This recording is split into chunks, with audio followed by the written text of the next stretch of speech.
India mobile Congress के इस 7वें addition में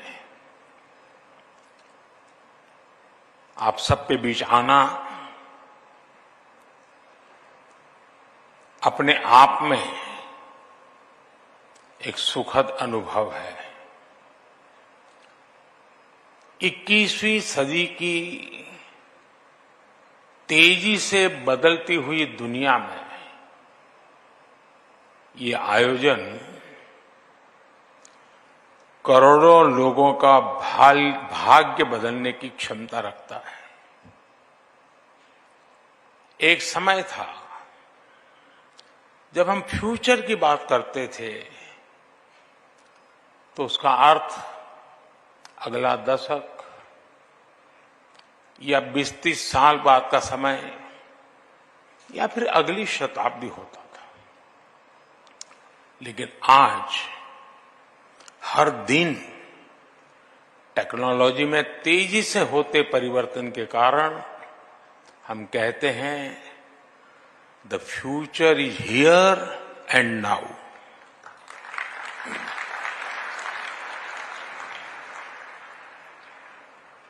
अभी कुछ मिनट पहले मैंने यहां एग्जीबिशन में लगे कुछ स्टॉल्स देखे।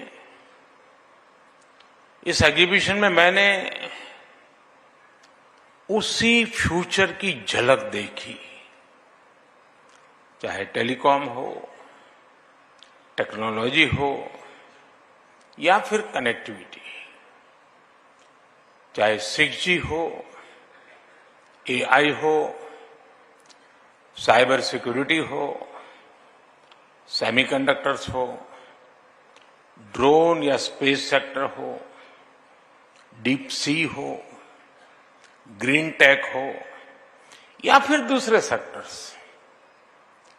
आने वाला समय बिल्कुल ही अलग होने जा रहा है और ये हम सभी के लिए खुशी की बात है कि हमारी युवा पीढ़ी देश के भविष्य का नेतृत्व कर रही है, हमारी टेक रिवॉल्यूशन को लीड कर रही है। फ्रेंड्स, आपको याद होगा पिछले वर्ष हम यहां 5G रोल आउट के लिए इकट्ठा हुए थे। उस ऐतिहासिक कार्यक्रम के बाद पूरी दुनिया भारत को हैरत भरी नजरों से देख रही थी। आखिर भारत में दुनिया का सबसे फास्ट 5G रोल आउट हुआ था, लेकिन हम उस सफलता के बाद भी रुके नहीं। हमने 5G को भारत के हर नागरिक तक पहुंचाने का काम शुरू किया, यानी हम रोल आउट स्टेज से रीच आउट स्टेज तक पहुंचे।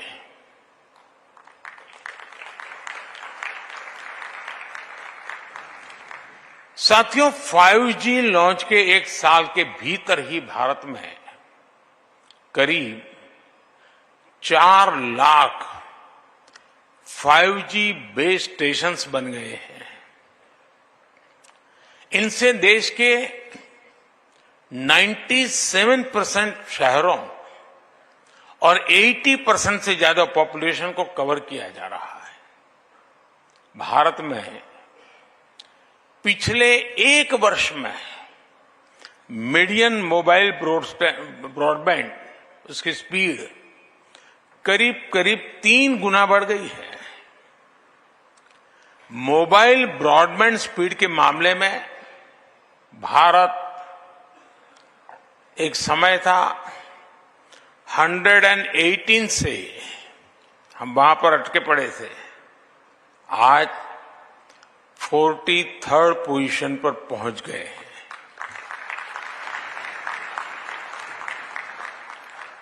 हम न सिर्फ भारत में तेजी से 5G का विस्तार कर रहे हैं, बल्कि 6G के क्षेत्र में भी लीडर बनने की दिशा में बढ़ रहे हैं।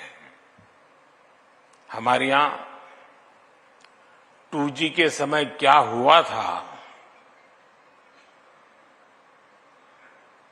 शायद नई पीढ़ी को पता नहीं होगा,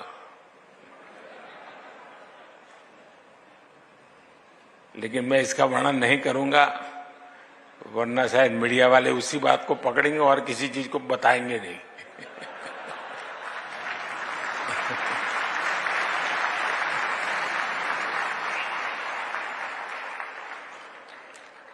लेकिन ये जरूर कहूंगा कि हमारे कालखंड में 4G का विस्तार हुआ, लेकिन एक दाग भी नहीं लगा है।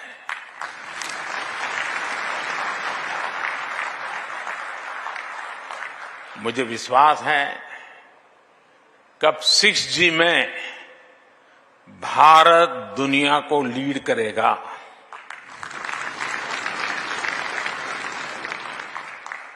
और साथियों, इंटरनेट कनेक्टिविटी और स्पीड में सुधार सिर्फ रैंकिंग और नंबर से ही नहीं होते।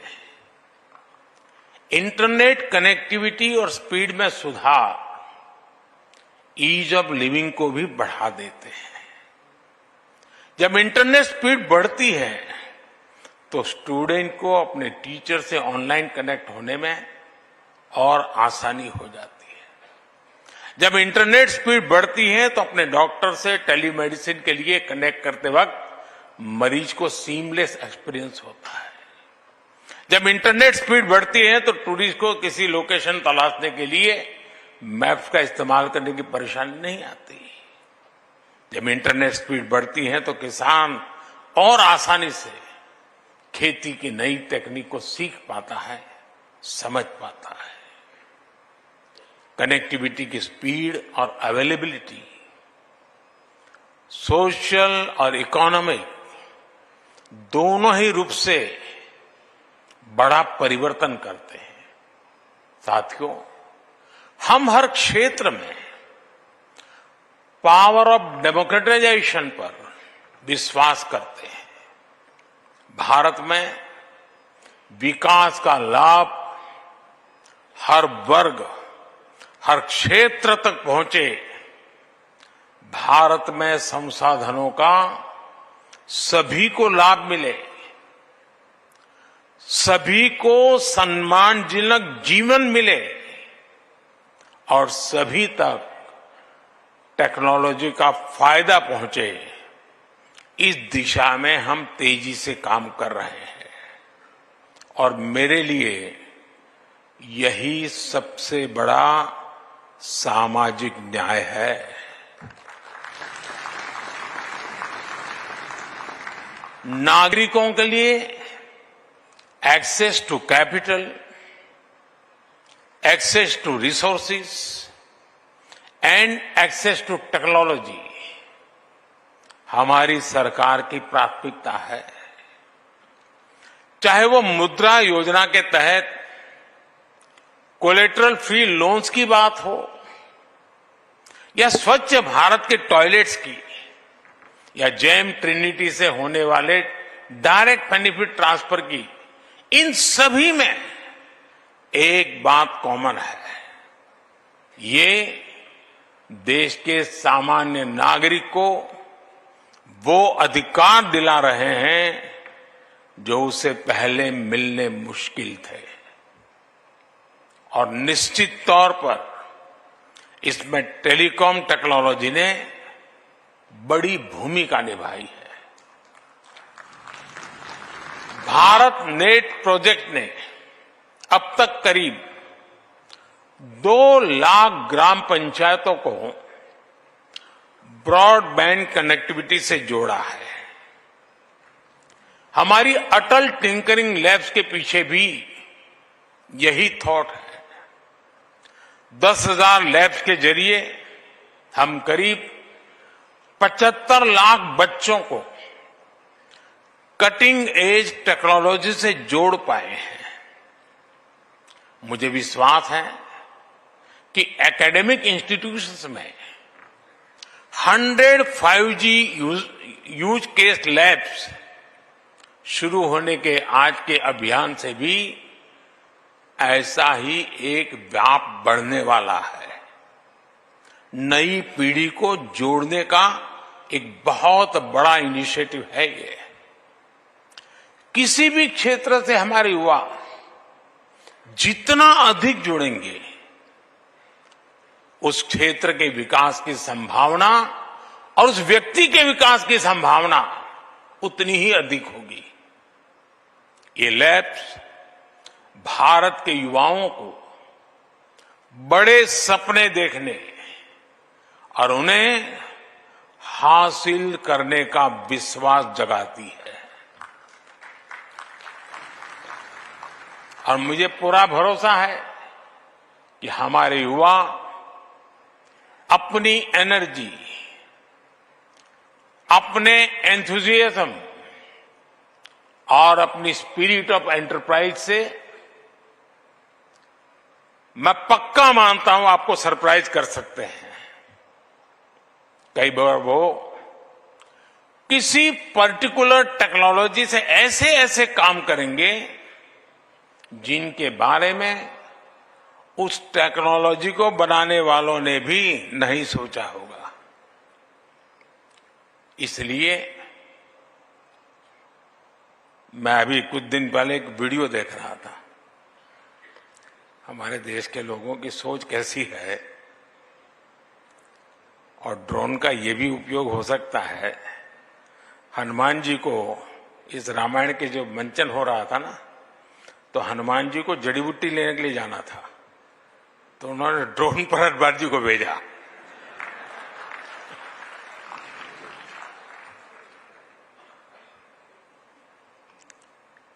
इसलिए ये अभियान हमारे नौजवानों में इनोवेशन कल्चर को बढ़ावा देने की दिशा में एक स्वागत योग्य कदम है। फ्रेंड्स, बीते कुछ वर्षों में भारत की सबसे महत्वपूर्ण सक्सेस स्टोरीज में हमारा स्टार्टअप इकोसिस्टम भी एक बहुत महत्वपूर्ण स्थान ले चुका है। तो यहां स्टार्टअप वाले क्या कर रहे हैं? बहुत कम समय में हमने यूनिकॉर्न्स की सेंचुरी लगाई है और हम दुनिया के टॉप 3 स्टार्टअप इकोसिस्टम में से एक बने हैं।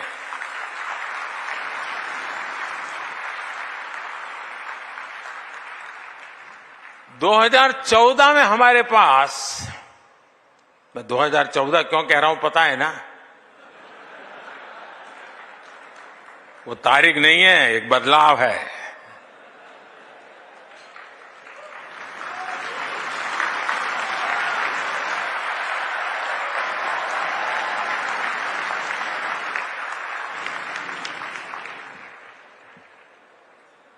दो 2014 के पहले भारत के पास कुछ 100 स्टार्टअप थे, कुछ 100, लेकिन अब ये संख्या 1 लाख के आसपास पहुंच गई है।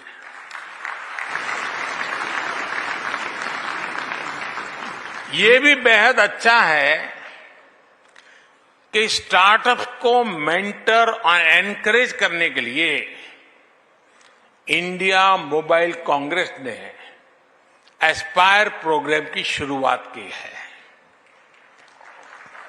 मुझे विश्वास है कि आपका ये कदम भारत के युवाओं की बहुत मदद करेगा। लेकिन साथियों, इस पड़ाव पर हमें ये भी याद रखना होगा कि हम कितना दूर आए हैं और इतना दूर किन परिस्थितियों के बाद आए हैं। आप 10-12 साल पहले के मोबाइल फोन्स को याद करिए। तब आउटडेटेड फोन की स्क्रीन घड़ी घड़ी हैंग हो जाती थी। ऐसा ही होता था ना? जरा बताइए ना। चाहे आप स्क्रीन को कितना भी स्वाइप कर लें, चाहे जितने भी बटन दबा लें, असर कुछ होता ही नहीं था। बराबर है ना? और ऐसी ही स्थिति उस समय सरकार की भी थी।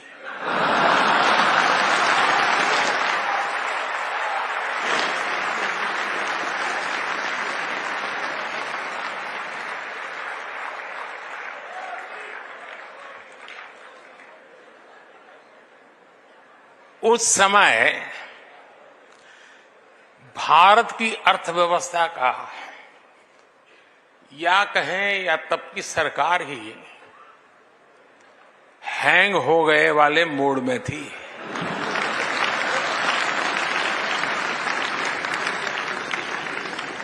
और हालत तो इतना बिगड़ चुका था, रीस्टार्ट करने से कोई फायदा नहीं था। बैटरी चार्ज करने से भी फायदा नहीं था, बैटरी बदलने से भी फायदा नहीं था। 2014 में लोगों ने ऐसे आउटडेटेड फोन को छोड़ दिया और अब हमें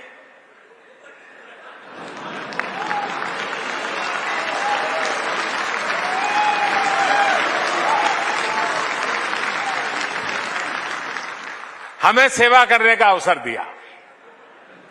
इस बदलाव से क्या हुआ वो भी साफ दिखता है। उस समय हम मोबाइल फोन्स के इंपोर्टर थे, आज हम मोबाइल फोन के एक्सपोर्टर है। तब मोबाइल मैन्युफैक्चरिंग में हमारी प्रेजेंस ना के बराबर थी, लेकिन आज हम दुनिया के दूसरे सबसे बड़े मोबाइल मैन्युफैक्चरर है। तब इलेक्ट्रॉनिक मैन्युफैक्चरिंग के लिए कोई क्लियर विजन नहीं था। आज हम इलेक्ट्रॉनिक मैन्युफैक्चरिंग में करीब 2 लाख करोड़ रुपए का एक्सपोर्ट कर रहे हैं। आपने देखा है कि गूगल ने भी हाल ही में ये घोषणा की है कि वो अपने पिक्सल फोन्स भारत में बनाएगा।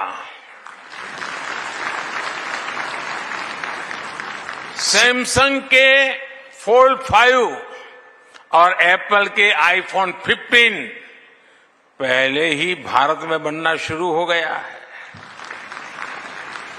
आज हम सबको इस पर गर्व है कि पूरी दुनिया मेड इन इंडिया फोन्स का इस्तेमाल कर रही है। साथियों, आज जरूरत है कि हम मोबाइल और इलेक्ट्रॉनिक मैन्युफैक्चरिंग में अपनी सफलता को और आगे बढ़ाएं। टेक इकोसिस्टम में हार्डवेयर और सॉफ्टवेयर दोनों की सफलता के लिए जरूरी है कि हम भारत में स्ट्रांग सेमीकंडक्टर मैन्युफैक्चरिंग सेक्टर का निर्माण करें। सेमीकंडक्टर्स के डेवलपमेंट के लिए सरकार ने पहले ही करीब 80,000 करोड़ रुपीस की पीएलआई स्कीम चलाई है। आज विश्व भर की सेमीकंडक्टर कंपनियां भारतीय कंपनियों के साथ मिलकर सेमीकंडक्टर असेंबली और टेस्टिंग फैसिलिटीज में इन्वेस्ट करना शुरू कर दिया है।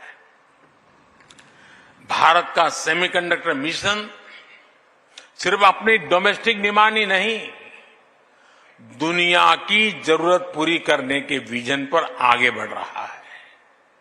साथियों, विकासशील देश से विकसित देश होने के सफर को अगर कोई और तेज करता है तो वो है टेक्नोलॉजी।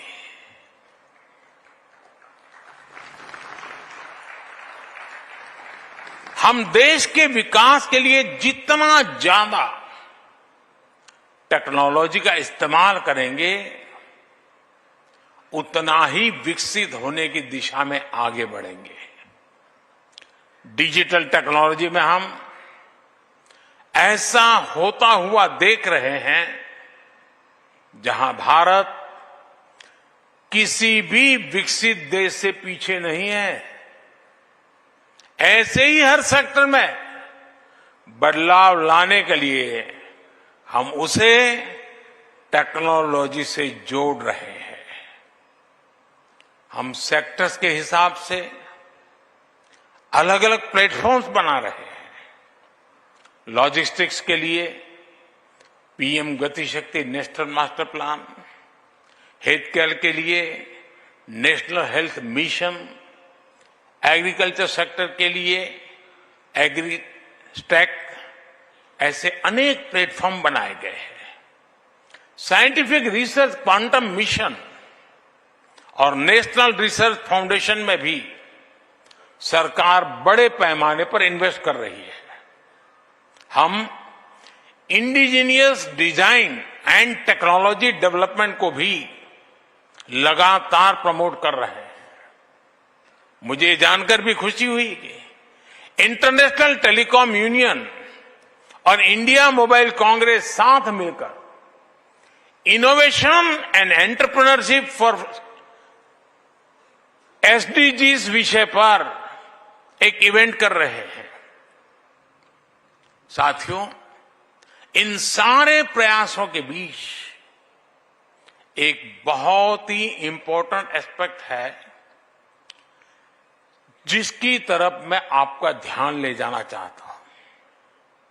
ये एस्पेक्ट है साइबर सिक्योरिटी और सिक्योरिटी ऑफ नेटवर्क इंफ्रास्ट्रक्चर का। आप सभी ये जानते हैं कि साइबर सिक्योरिटी कॉम्प्लेक्सिटी का उस क्या है और इसके क्या दुष्परिणाम हो सकते हैं। G20 समिट में भी इसी भारत मंडपम में साइबर सिक्योरिटी के ग्लोबल थ्रेट पर गंभीर चर्चा हुई। साइबर सिक्योरिटी के लिए पूरी मैन्युफैक्चरिंग वैल्यू चेन में आत्मनिर्भरता बहुत जरूरी है, चाहे हार्डवेयर हो, सॉफ्टवेयर हो या कनेक्टिविटी। जब हमारी वैल्यू चेन का सब कुछ हमारे नेशनल डोमेन में होगा तो हमें इसे सिक्योर रखने में भी आसानी होगी। इसलिए आज इस मोबाइल कांग्रेस में ये चर्चा भी आवश्यक है कि हम ट्रबल मेकर से दुनिया की डेमोक्रेटिक सोसाइटी को कैसे सुरक्षित बनाएं। साथियों, लंबे वक्त तक भारत ने टेक्नोलॉजी की कई बसेस मिस कर दी है। इसके बाद वो समय भी आया जब हमने ऑलरेडी डेवलप टेक्नोलॉजी में अपना टैलेंट दिखाया।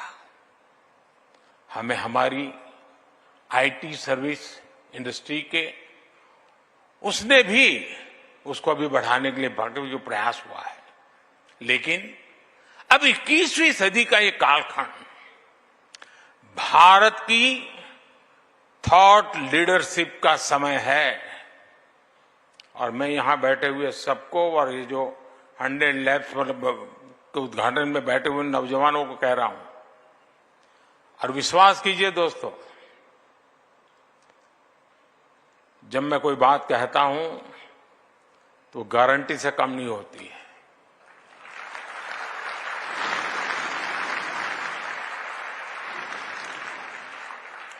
और इसीलिए मैं थॉट लीडर्स वाली बात कर रहा हूं। थॉट लीडर्स एक नए डायमेंशन बना सकते हैं जिसे बाद में दुनिया फॉलो करे। हम कुछ डोमेन्स में थॉट लीडर बने भी हैं, जैसे यूपीआई हमारी थॉट लीडरशिप का परिणाम है, जो आज डिजिटल पेमेंट सिस्टम में पूरी दुनिया का नेतृत्व कर रहा है। इवन कोविड के समय हमने कोविन का जो इनिशिएटिव लिया था, आज भी विश्व उसकी चर्चा करता है।